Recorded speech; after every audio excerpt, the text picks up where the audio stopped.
Good day, everyone. My name is Fransisca Rahman, and today I would like to present to you about my research, liquidity creations and profitability of conventional bank in Indonesia for the period of 2010 up to 2020. There's 5 parts in my presentations, which are introductions, literature review, research methodology, analysis and empirical results, and the last one is conclusions. We begin with the first part, introductions. This is the background why I choose these topics on my research. The issue of liquidity creation and banking vulnerabilities, especially in crisis conditions due to the COVID-19 pandemic, is a very relevant issue today. The banking industry has a central role as an intermediary institution, which is a function that connects people who have excess funds and those who lack funds. Intermediation carried out by banks through forming liquidity is called liquidity creations. The liquidity creations process inherently lowers bank liquidity and exposes them to different kinds of risks, such as liquidity risk and bank runs, and the worst case is systemic risk.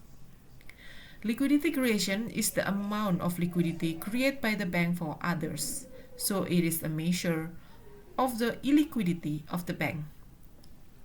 Researchers find mixed results on how liquidity creation impact on another economic component. The debate centered on previous research is that liquidity creation has a positive or negative relations on the real economy. This paper examined the linkage between bank liquidity creations and bank profitability in Indonesia's conventional bank for the period of 2010 up to 2020, using empirical study, including liquidity creations during the COVID-19 pandemic. The specific questions that this research answer is whether liquidity creations has a positive or negative influence on banks' profitability in normal condition and COVID-19 pandemic.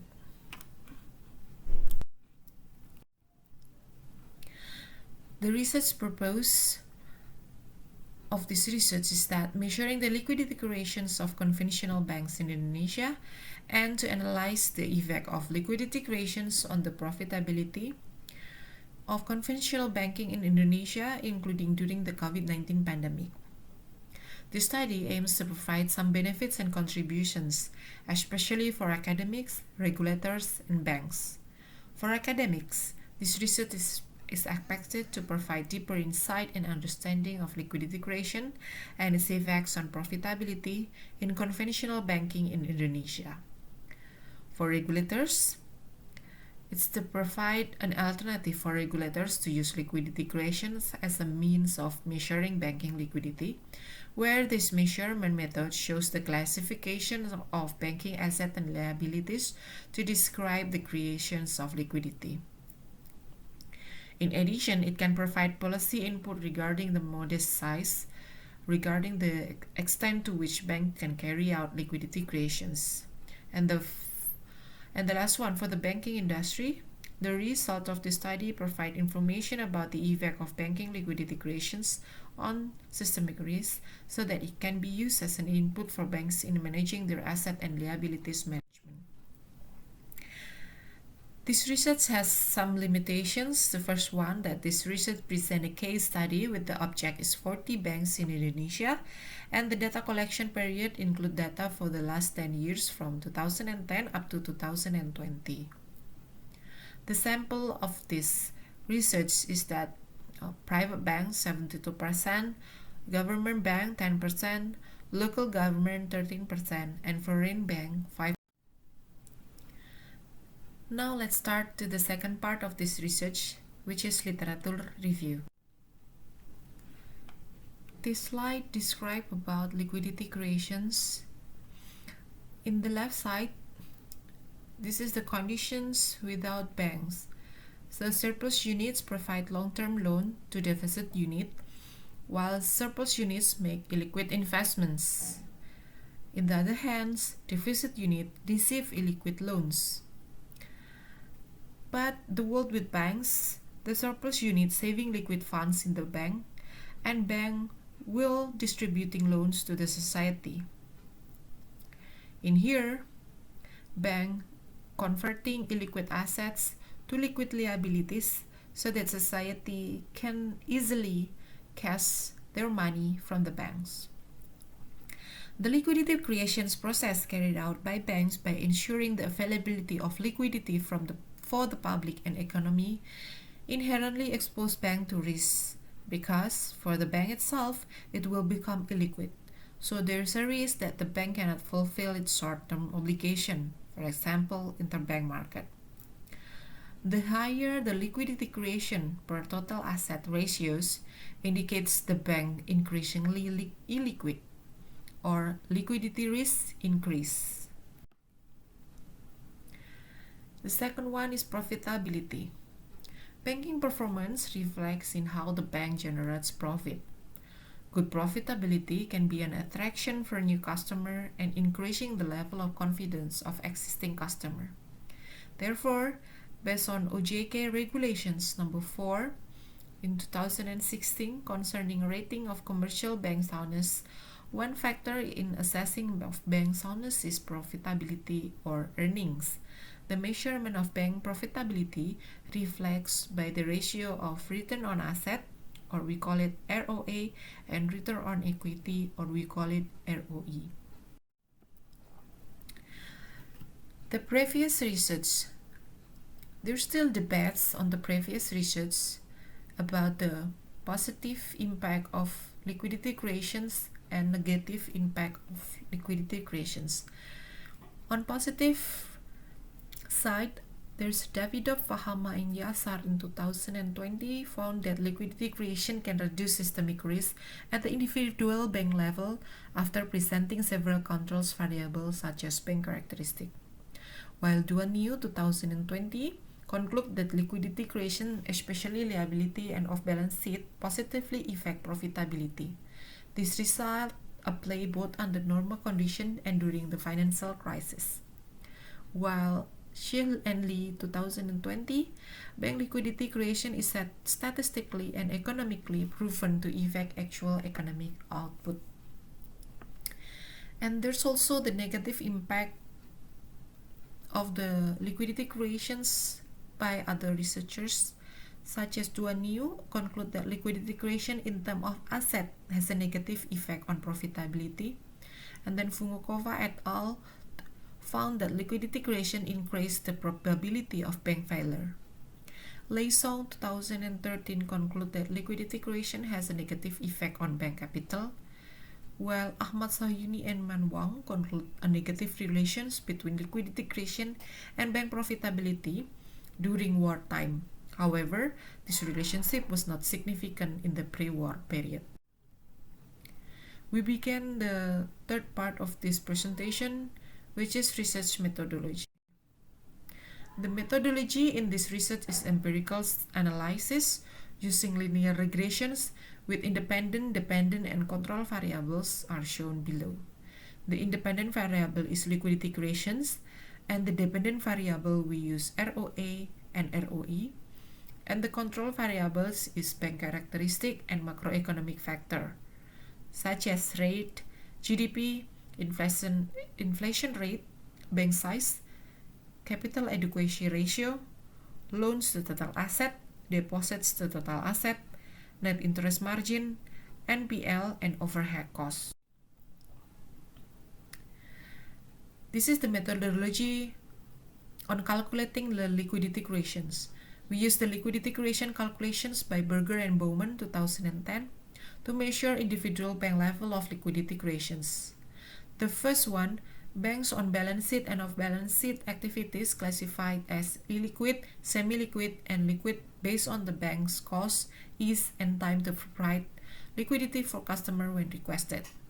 And then, weight as positive, negative, and zero weight to each on balance sheet and off-balance sheet item classified in the first step. The third one, all weights created in the second step combined to calculate bank liquidity creations. And finally, divide the liquidity creation by bank's total asset in order to obtain the ratio of liquidity creations.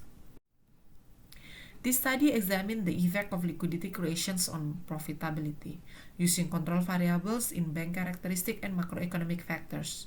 To answer some debates about the effect of liquidity creation, we conclude the research hypothesis determined as follows. Hypothesis 1, liquidity creation has a positive effect on bank profitability, and the second one, liquidity creation has a negative effect on bank profitability. So this is the research model for the regressions,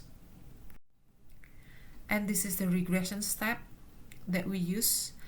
The choice of regression method is to carry out a sensitivity test, the regression model test, namely Chow test to determine between common effect or fixed effect models, Hausman test to determine between a fixed effect or random effect models, and the Lagrange multiplier test determines whether the random effect is better than common. Based on the result of the regression model testing, the random effect is chosen twice among the three tests. So the regression model in this panel data choose is random effect model. The 4 parts is analysis and empirical result. This is the sampling profile. This research was conducted on 40 conventional banks in Indonesia, which were differentiated based on the total asset position in December 2020. The sample of these 40 banks is mostly national private banks, 72%, government banks, 10%, regional government banks, 13%, and foreign private banks, 5%. Measurement of liquidity creation based on the Berger and Baumann method is done by dividing bank asset, liabilities, and off-balance sheet into 3 categories. So the following is the classification and weight of the liquidity creation calculation carried out in the study, referring to Berger and Baumann measurements.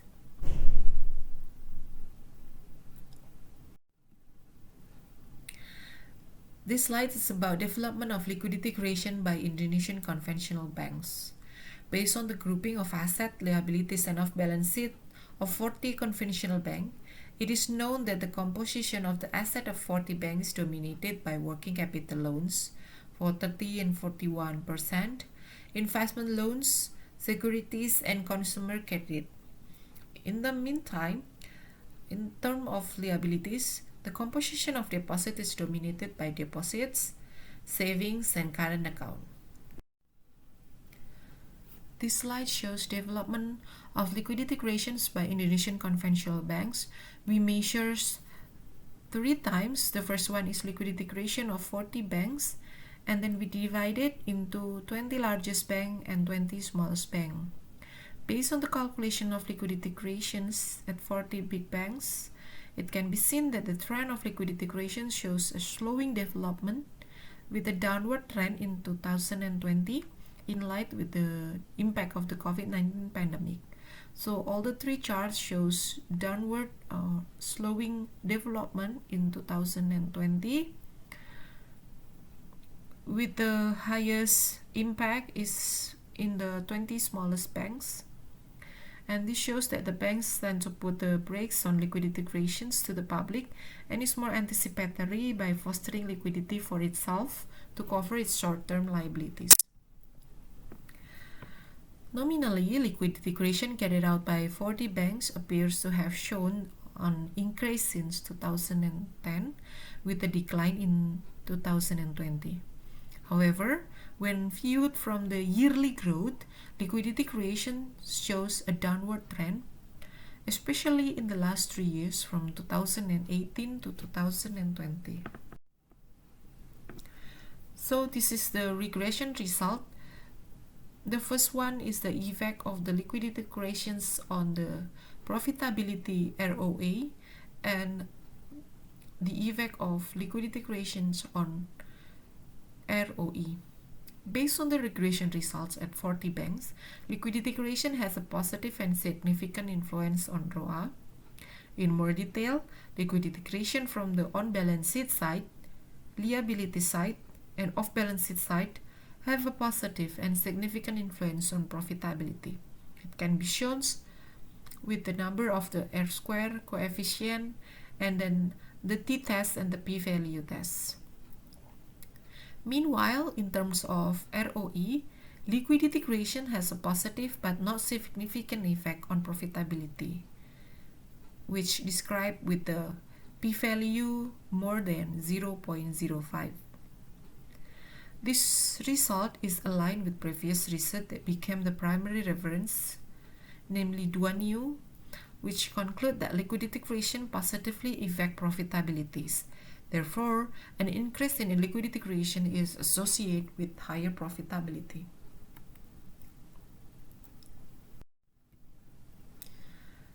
The next one, we also measure the regressions of 20 largest banks and 20 smallest conventional banks in Indonesia. This study also performed regression measurement by differentiating the measurement of 20 largest conventional bank and the 20 smallest conventional bank with separate measurements. The results show that in large bank, liquidity creation has a negative and insignificant effect on ROA. In contrast to dependent variable, ROE, liquidity creation has a positive and significant effect on ROE. So, for the large bank, it is necessary to pay attention that high liquidity creation will lead to an increase in bank liquidity risk, which affects ROA performance. On the other hand, a low liquidity creation with high bank profitability reflects that large banks tend to lower their liquidity creation to increase their liquidity buffer. It is aligned with the research result by Lei Song, conclude that liquidity creations bank negatively connect to capital.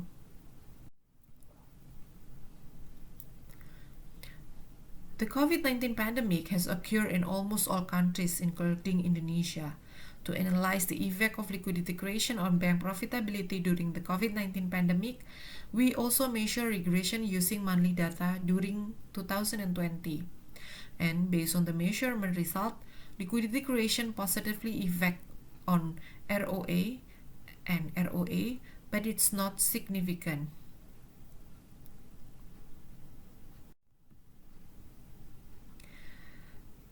This slide shows about the control variable of macroeconomics and bank characteristic measures. The control variables that can be used in measuring the effect of liquidity creation on ROA profitability are bank size, cost to income, NPL, and net interest margin for bank characteristic. While in macroeconomics factor, that can be control variables for the effect of liquidity creation on ROA profitability are inflations, exchange rates, and GDP with a positive and significant effects. While the control variable of the effect of liquidity creation on ROE that can be used are bank size, the cost to income, and NPL with the positive and significant effects. However, at the same time, from macroeconomic factors, there is no significant effect.